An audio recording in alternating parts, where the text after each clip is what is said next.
സമാധാനം നിങ്ങളോടുകൂടെ. വിശുദ്ധ യോഹന്നാൻ അറിയിച്ച നമ്മുടെ കർത്താവ് ഈശോ മിശിഹായുടെ പരിശുദ്ധ സുവിശേഷം. അവർ അവരോട് പറഞ്ഞു, അബ്രാഹമാണ് ഞങ്ങളുടെ പിതാവ്. ഈശോ അവരോട് പറഞ്ഞു, നിങ്ങൾ അബ്രാഹത്തിന്റെ മക്കളാണെങ്കിൽ അബ്രാഹത്തിന്റെ പ്രവൃത്തികൾ ചെയ്യുമായിരുന്നു.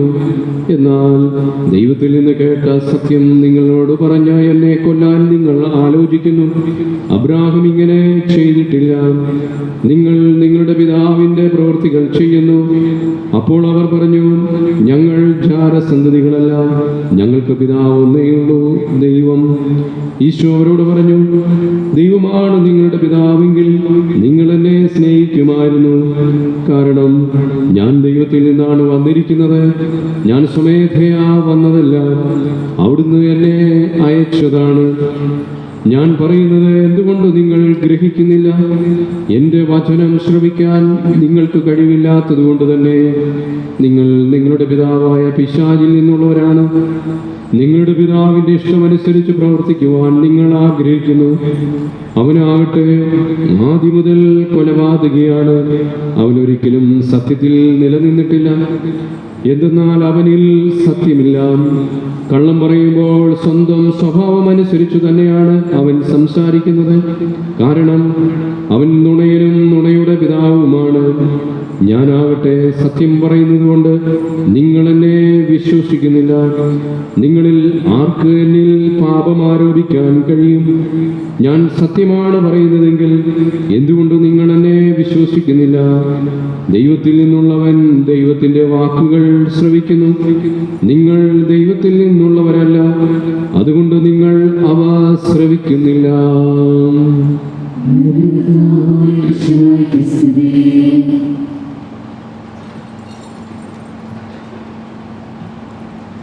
ഈശോയിലെ ഏറ്റവും സ്നേഹമുള്ള മാതാപിതാക്കളെ, സിസ്റ്റേഴ്സ്, പ്രിയ സഹോദരി സഹോദരന്മാരെ, കുഞ്ഞുങ്ങളെ,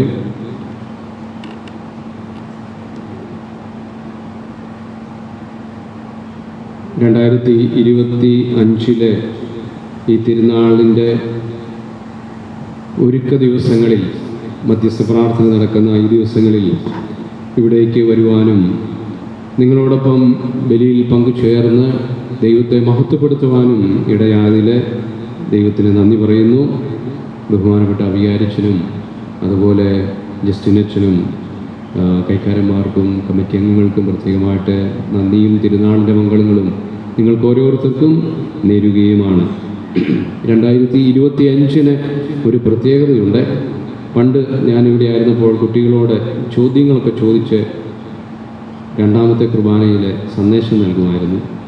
അപ്പോൾ ഇവിടെ കുറച്ച് കുട്ടികളിരിക്കുന്ന കണ്ടപ്പോൾ എനിക്ക് ആ പഴയ ഓർമ്മ കടന്നു വരുന്നു. അപ്പോൾ ഇവിടെ ഇരിക്കുന്ന കുട്ടികളോട് അച്ഛനെ ചോദിക്കാനുള്ള ഒരു ചോദ്യം, ഈ 2025 പ്രത്യേകത, അല്ലെങ്കിൽ മാർപ്പാപ്പ ഈ 2025 ഏത് രീതിയിലാണ് ആഘോഷിക്കാൻ നമ്മളോട് ആവശ്യപ്പെട്ടിരിക്കുന്നത്? ഇവിടെ ഇരിക്കുന്ന ആൺകുട്ടികൾക്ക് അല്ലെ പെൺകുട്ടികൾക്ക് ആർക്കെങ്കിലും പറയാൻ പറ്റുമോ?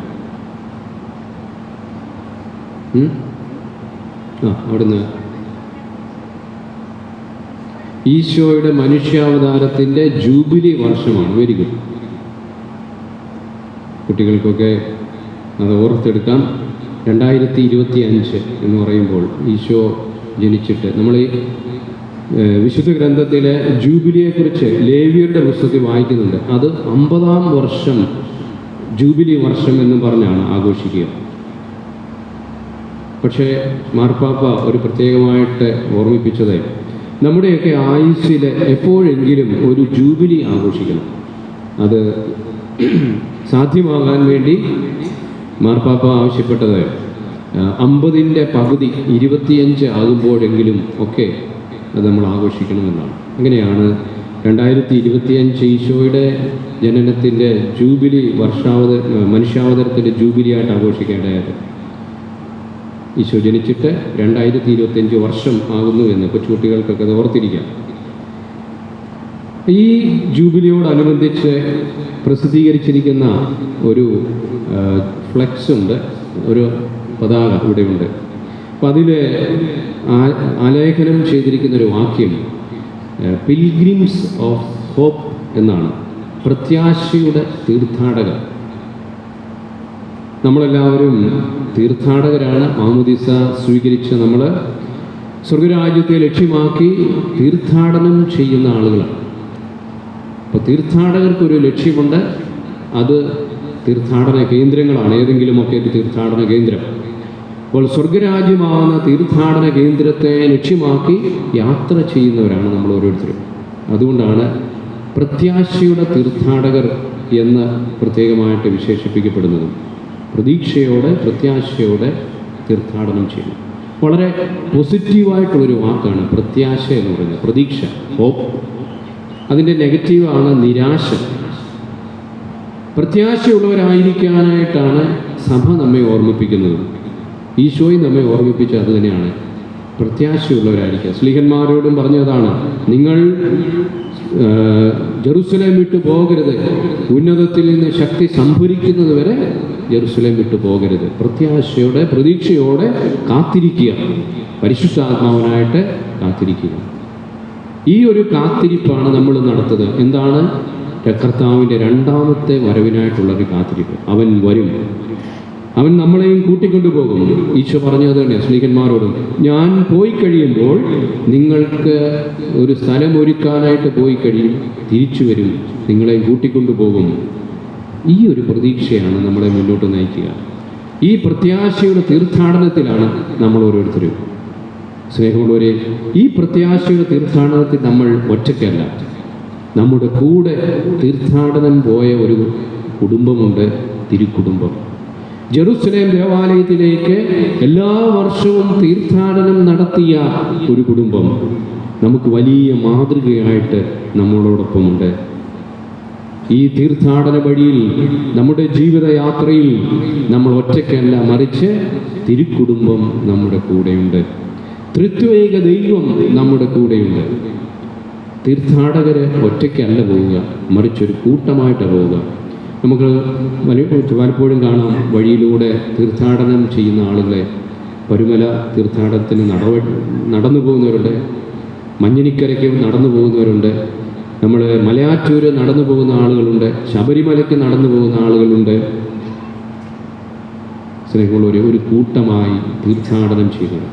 അപ്പോൾ ഞാൻ രക്ഷപ്പെടുന്നുണ്ടെങ്കിൽ, സ്വർഗരാജ്യം സ്വന്തമാക്കുന്നുണ്ടെങ്കിൽ, ഇത് സ്വന്തമാക്കുന്നത് ഞാൻ ഒറ്റയ്ക്കല്ല, മറിച്ച് എൻ്റെ കൂടെ അത് സ്വന്തമാക്കുന്ന ആരെങ്കിലുമൊക്കെ ഉണ്ടാവും. എന്ന് പറഞ്ഞാൽ, എൻ്റെ ജീവിതത്തിലെ നന്മ സ്വന്തമാക്കി അതിൻ്റെ ഫലമായി സ്വർഗരാജ്യം എന്ന തീർത്ഥാടന കേന്ദ്രത്തിൽ എത്തിച്ചേരാൻ യോഗ്യതയുള്ള ആരെങ്കിലുമൊക്കെ എൻ്റെ കൂടെ കാണും. ഒരുപക്ഷെ എൻ്റെ ജീവിത പങ്കാളിയാവാം, എൻ്റെ മക്കളാവാം, എൻ്റെ മാതാപിതാക്കളാവാം, എൻ്റെ സുഹൃത്തുക്കളാവാം, എൻ്റെ അയൽക്കാരാവാം, ഒരുപക്ഷെ എൻ്റെ ശത്രുവാകാം. ഞാൻ കാണിച്ചു കൊടുത്ത എൻ്റെ ജീവിത മാതൃക കണ്ട് അനുകരിച്ച് എൻ്റെ കൂടെ, അല്ലെങ്കിൽ വിശ്വാസ വഴിയിലൂടെ തീർത്ഥാടനം ചെയ്ത് ദൈവസന്നിധിയിൽ എത്തിച്ചേരുന്ന, സ്വർഗരാജ്യത്ത് എത്തിച്ചേരുന്ന തീർത്ഥാടകർ. പരിശുദ്ധ കുടുംബത്തെക്കുറിച്ച്, തിരുക്കുടുംബത്തെക്കുറിച്ച് ഈ അവസരത്തിൽ ചിന്തിക്കുമ്പോൾ തീർച്ചയായിട്ടും തിരുക്കുടുംബം നമ്മുടെ മുമ്പിൽ വയ്ക്കുന്ന വലിയ മാതൃകകളിൽ വളരെ പ്രധാനപ്പെട്ട 3 കാര്യങ്ങൾ. ഒന്ന്, നമ്മുടെ തിരുക്കുടുംബം സ്നേഹത്തിൻ്റെ വലിയ ഒരു ഉദാഹരണമാണ്, മാതൃകയാണ്. പിതാവും പുത്രനും പരിശുദ്ധാത്മാവുമാകുന്ന സ്നേഹ കൂട്ടായ്മ ജീവിതത്തിൽ ഏറ്റുവാങ്ങിയ തിരുക്കുടുംബം. ഔസേപ്പിതാവും മറിയവും ഉണ്ണീശോയും പരസ്പരം സ്നേഹിച്ച് ജീവിക്കുന്നതായിട്ടാണ് നമ്മൾ വിശുദ്ധ ഗ്രന്ഥത്തിൽ കാണുക. അവർ കലഹിക്കുന്നതായിട്ട് നമ്മൾ കാണുന്നില്ല. രണ്ടാമതായിട്ട്, അവരുടെ ജീവിതത്തിലെ സഹനത്തിൻ്റെ വഴികളുണ്ടായിരുന്നു. ഈ സഹനത്തെ എങ്ങനെ സ്വീകരിക്കണമെന്ന് അവരുടെ ജീവിതത്തിലൂടെ കാണിച്ചു തന്ന ഒരു കുടുംബമാണ് തിരുക്കുടുംബം. നമുക്കറിയാം, ഔസേപ്പിതാവും മറിയവും ബേത്ലഹേമിലേക്ക് പോകുന്ന ആ സമയം തുടങ്ങി അവരുടെ ജീവിതത്തിലെ സഹനയാത്രകൾ, വഴികൾ തുടങ്ങുകയാണ്. ആ യാത്രകളിലെല്ലാം അവർ ഒരിക്കലും പരസ്പരം പഴിക്കുകയല്ല, ദൈവത്തെ കുറ്റപ്പെടുത്തുകയല്ല, മറിച്ച് ഇതൊക്കെ തങ്ങളുടെ ജീവിതത്തിലെ ദൈവം ഒരുക്കിയ പദ്ധതികളാണ് എന്നുള്ള മനോഭാവത്തോടെ സ്വീകരിക്കുന്നതായിട്ടാണ് നമ്മൾ കാണുക. മൂന്നാമതായിട്ട്, അവരുടെ ജീവിതത്തിലെ മാതൃക ഒരു സമർപ്പണത്തിൻ്റെ മാതൃകയാണ്. അവർ തങ്ങളെ തന്നെ പരസ്പരം സമർപ്പിച്ചു. അതുപോലെ അവരുടെ ജീവിതത്തെ ദൈവത്തിന് വേണ്ടി സമർപ്പിച്ചു. ഔസേപ്പിതാവും മറിയവും തങ്ങളുടെ ജീവിതത്തെ ഉണ്ണിമിശിഹായുടെ രക്ഷയ്ക്കായി ജീവന് വേണ്ടി സമർപ്പിച്ചവരാണ്. നമ്മുടെ ജീവിതത്തിലെ മാതൃകയാക്കേണ്ട ഈ 3 കാര്യങ്ങൾ നമ്മൾ അവരുടെ ജീവിതത്തിൽ നിന്നും കാണുകയാണ്. പരസ്പരം സ്നേഹിക്കേണ്ടതിൻ്റെ, സഹനങ്ങൾ ഏറ്റെടുക്കേണ്ടതിൻ്റെ, സമർപ്പിക്കേണ്ടതിൻ്റെ മാതൃക. നമ്മുടെയൊക്കെ കുടുംബജീവിതത്തിന് ഏറ്റവും ശ്രേഷ്ഠമായിട്ട് നിൽക്കേണ്ടതും ഇതൊക്കെ തന്നെയാണ്. പരസ്പരം സ്നേഹിക്കാത്ത കുടുംബം, സഹനങ്ങൾ ഏറ്റെടുക്കാത്ത കുടുംബം, സമർപ്പണ ബുദ്ധിയോടെ ജീവിക്കാത്ത കുടുംബം ഒരു യഥാർത്ഥ ക്രൈസ്തവ കുടുംബമായിട്ട് നമുക്ക് കാണാൻ പറ്റുമോ? അങ്ങനെയുള്ള കുടുംബത്തിൽ ദൈവത്തിൻ്റെ സാന്നിധ്യമുണ്ടെന്ന് നമുക്ക് പറയാൻ പറ്റുമോ? ഒരിക്കലുമില്ല. അതുകൊണ്ട് നമ്മുടെയൊക്കെ കുടുംബങ്ങളെ എപ്പോഴും സ്നേഹത്തിൻ്റെ, സഹനങ്ങൾ ഏറ്റുവാങ്ങുന്നതിൻ്റെ, സമർപ്പണത്തിൻ്റെ ഒരു പ്രധാനപ്പെട്ട കേന്ദ്രമാക്കി മാറ്റുക. അത് നമ്മുടെ കുഞ്ഞുങ്ങൾക്കും മാതൃകയായിട്ട് മാറ്റണം. ജീവിത പങ്കാളികൾ, മാതാപിതാക്കൾ സ്നേഹിക്കുന്നത് മക്കൾ കണ്ടുപിടിക്കണം. ജീവിത പങ്കാളികൾ, മാതാപിതാക്കൾ സഹിക്കുന്നതിൻ്റെ, കുടുംബത്തിന് വേണ്ടി, മക്കൾക്ക് വേണ്ടി, സഹോദരങ്ങൾക്ക് വേണ്ടി, മാതാപിതാക്കൾക്ക് വേണ്ടി സഹിക്കുന്നത് മക്കൾ കണ്ടുപഠിക്കണം. അതുപോലെ പരസ്പരം സമർപ്പിക്കുന്നതിൻ്റെ, ഒരുപക്ഷെ പരസ്പരം സഹായിച്ചുകൊണ്ട് ജീവിതത്തെ സമർപ്പിക്കുന്നതിൻ്റെ, അവരുടെ ഓരോരുത്തരുടെ സമയം, ഭർത്താവിൻ്റെ സമയം ഭാര്യയ്ക്ക് വേണ്ടി, ഭാര്യയുടെ സമയം ഭർത്താവിന് വേണ്ടി പരസ്പരം സമർപ്പിക്കുന്നതിൻ്റെ മാതൃകകൾ കുഞ്ഞുങ്ങൾ കണ്ടു വളരണം. അപ്പോഴാണ് നമ്മുടെയൊക്കെ കുടുംബങ്ങൾ തിരുക്കുടുംബങ്ങളായിട്ട് മാറുക. തിരുക്കുടുംബത്തെക്കുറിച്ച് ചിന്തിക്കുമ്പോൾ നമുക്ക് പറയാൻ പറ്റുമോ തിരുക്കുടുംബത്തിലെ വെല്ലുവിളികളില്ലായിരുന്നു, ബുദ്ധിമുട്ടുകളില്ലായിരുന്നു എന്ന് നമുക്ക് പറയാൻ പറ്റുമോ? ഇല്ല. തിരുക്കുടുംബമായി അത് മാറിയതെപ്പോഴാണ്? ഈ വെല്ലുവിളികളെയും ബുദ്ധിമുട്ടുകളെയും അവർ തങ്ങളുടെ കുടുംബത്തിന് വേണ്ടി ദൈവമൊരുക്കിയ പദ്ധതികളായി കണ്ട് സ്വീകരിച്ചപ്പോഴാണ് മറിയവും ഔസേപ്പിതാവും ഉണ്ണിമിശിഹായും അടങ്ങുന്ന കുടുംബം തിരുക്കുടുംബമായി മാറിയത്. സ്നേഹമുള്ളവരെ, ഇവിടെ ഇരിക്കുന്ന നിങ്ങളുടെ ഓരോരുത്തരുടെയും കുടുംബം, ഞാനടങ്ങുന്ന എൻ്റെ കുടുംബം തിരുക്കുടുംബമായി മാറുന്നത് നമ്മുടെ ജീവിതത്തിലെ സഹനങ്ങളെയും ബുദ്ധിമുട്ടുകളെയും വെല്ലുവിളികളെയും ദൈവിക പദ്ധതികളോട് ചേർത്ത് വെച്ച് സ്വീകരിക്കുമ്പോഴാണ്. അതാണ് തിരുക്കുടുംബം നമുക്ക് കാണിച്ചു തരുന്ന വലിയൊരു മാതൃക. ഫ്രാൻസിസ് മാർപ്പാപ്പ എഴുതിയ മനോഹരമായ ഒരു അമോറിസ് ലത്തീഷ്യ എന്ന് പറയുന്ന ഒരു ചാക്രിക ലേഖനത്തെക്കുറിച്ച് നിങ്ങൾ കേട്ടിട്ടുണ്ട്.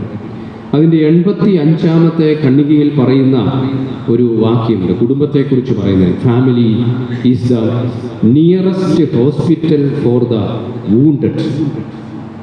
കുടുംബമാണ് മുറിവേറ്റ വ്യക്തികൾക്കുള്ള ഏറ്റവും അടുത്ത ഒരു hospital. Family is the nearest school for the ignorant. അറിവില്ലാത്തവർക്കുള്ള ഏറ്റവും അടുത്ത ഒരു വിദ്യാലയമാണ് നമ്മുടെ കുടുംബം. And family is the nearest church for the faithful. വിശ്വാസികൾക്ക് പ്രാർത്ഥിക്കാനുള്ള ഏറ്റവും അടുത്ത ഒരു ദൈവാലയമാണ് കുടുംബം. എന്ത് മനോഹരമായൊരു വാക്യമാണ്. ഒരു ഹോസ്പിറ്റൽ, ഒരു സ്കൂൾ, ഒരു ചർച്ച്, ഒരു വിദ്യാലയം, ഒരു ആശുപത്രി, ഒരു സഭ അല്ലെങ്കിൽ ദേവാലയം. ഇതാണ് കുടുംബമെന്ന് പറയുന്നത്. നമുക്ക് നമ്മുടെ അറിവില്ലായ്മകൾ പറഞ്ഞു തീർക്കാനും അറിവുകൾ നേടാനുമുള്ള ഇടം നമ്മുടെ കുടുംബം തന്നെയാണ്. മാതാപിതാക്കളാണ് അവിടെ അറിവുകൾ പറഞ്ഞു കൊടുക്കേണ്ടത്. കുഞ്ഞുങ്ങൾക്ക് അറിവുകൾ, വചനത്തിൻ്റെ അറിവുകൾ, ലോകത്തെക്കുറിച്ചുള്ള അറിവുകൾ, അവരുടെ ധാർമ്മിക ജീവിതത്തെക്കുറിച്ചുള്ള അറിവുകൾ പങ്കുവെച്ചു കൊടുക്കേണ്ട ഇടമാണ് നമ്മുടെ ഭവനം. അതുപോലെ നമ്മുടെ ഭവനം എന്ന് പറയുന്ന ഒരു ദേവാലയം പോലെയാണ്. നമ്മൾ പ്രാർത്ഥിക്കാനിടയിൽ ഉള്ള ഒരിടം.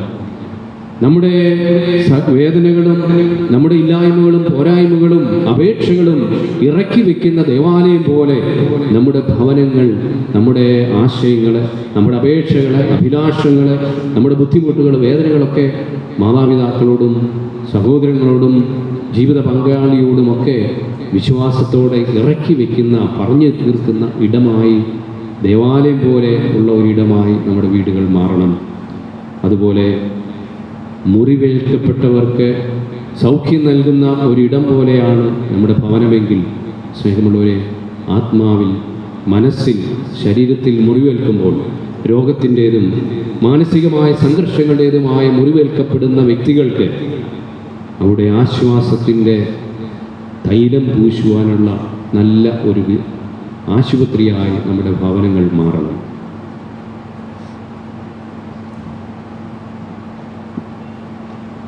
ഈ ചിന്തകൾ നമ്മുടെ മനസ്സിൽ സ്വീകരിക്കാം. അവസാനമായിട്ട് നമ്മുടെ catechism of the Catholic church, ക്രിസ്തീയ മതബോധന ഗ്രന്ഥത്തിൽ പറയുന്ന ഒരു വാക്യം കൂടി, ഒരു ചിന്ത കൂടി പങ്കുവെച്ച് അവസാനിപ്പിക്കുകയാണ്. Christian family is a communion of persons, a sign and image of the communion of the Father, Son and the Holy Spirit. നമ്മുടെ ഭവനങ്ങൾ, പ്രത്യേകിച്ച് നമ്മുടെ ക്രിസ്ത്യൻ ഭവനങ്ങൾ, അത് വ്യക്തികളുടെ കൂട്ടായ്മയുടെ ഇടമാണ്. ആ കൂട്ടായ്മയ്ക്ക് വലിയൊരു അടയാളമായി, മാതൃകയായി നൽകുന്നത് പിതാവും പുത്രനും പരിശുദ്ധാത്മാവും ചേരുന്ന കൂട്ടായ്മയുടെ ആ അടയാളമാണ് നമ്മുടെ ഭവനങ്ങളെന്നാണ്.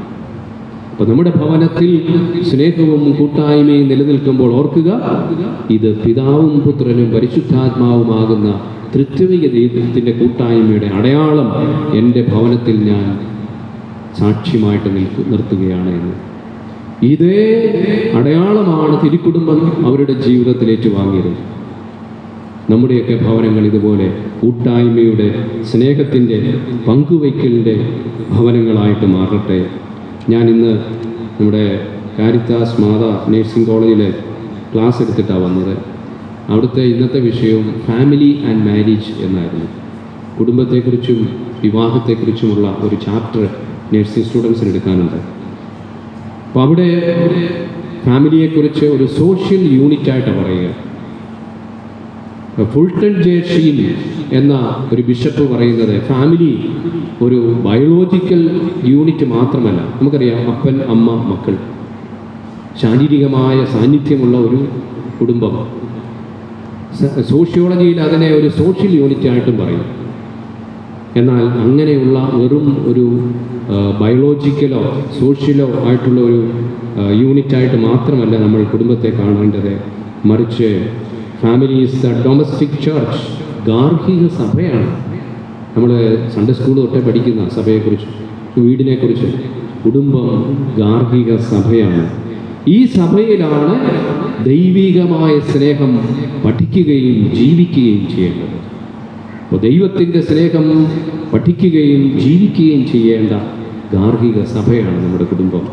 ഇതാണ് ഫുൾട്ടൺ ജെ ഷീൻ പറഞ്ഞു വെച്ചത്. സ്നേഹമുള്ളവരെ, ഈ ദൈവിക സ്നേഹം പഠിക്കുകയും ജീവിക്കുകയും ചെയ്ത തിരുക്കുടുംബത്തിൻ്റെ വലിയ ആരാധകരാണ് നമ്മൾ. അവരെ വണങ്ങുന്നവരാണ് നമ്മൾ.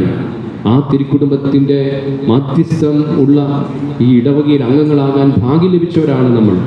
ഈ ഇടവകയിൽ വികാരിയായിട്ടിരിക്കാൻ ഭാഗ്യം ലഭിച്ച ആളാണ് ഞാൻ. ഹോളി ഫാമിലി എന്ന പേരിലുള്ള ഒരു LP സ്കൂളിൽ എൻ്റെ പഠനം തുടങ്ങാൻ ഭാഗ്യം ലഭിച്ച ആളാണ് ഞാൻ. അപ്പോൾ തിരുക്കുടുംബത്തോട് എനിക്ക് അതുപോലെ ഒരു ബന്ധമുണ്ട്.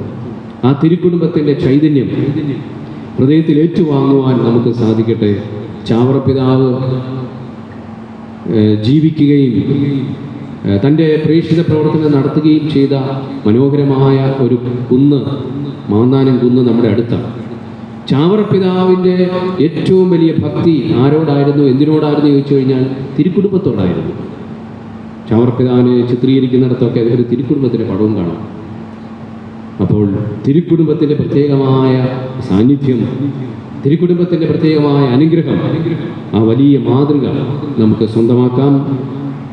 ദൈവത്തിൻ്റെ, പിതാവിൻ്റെയും പുത്രൻ്റെയും പരിശുദ്ധാത്മാവും തൃത്വിക ദൈവത്തിൻ്റെ ആ കൂട്ടായ്മ തിരുക്കുടുംബത്തിലൂടെ നമുക്ക് സ്വീകരിക്കുകയും അനുഭവിക്കുകയും നമ്മുടെ കുടുംബങ്ങളെയും തിരുക്കുടുംബങ്ങളാക്കി മാറ്റുവാൻ സാധിക്കട്ടെ എന്ന് പരസ്പരം പ്രാർത്ഥിക്കാം. അതിനുള്ള കൃപയും അനുഗ്രഹവും ദൈവത്തിൻ്റെ ആത്മാവ് നമ്മളിൽ വർഷിക്കട്ടെ എന്ന് ഈ അവസരത്തിൽ പ്രത്യേകമായി പ്രാർത്ഥിക്കുന്നു. പിതാവിൻ്റെയും പുത്രൻ്റെയും പരിശുദ്ധ റൂഹായുടെയും നാമത്തിൽ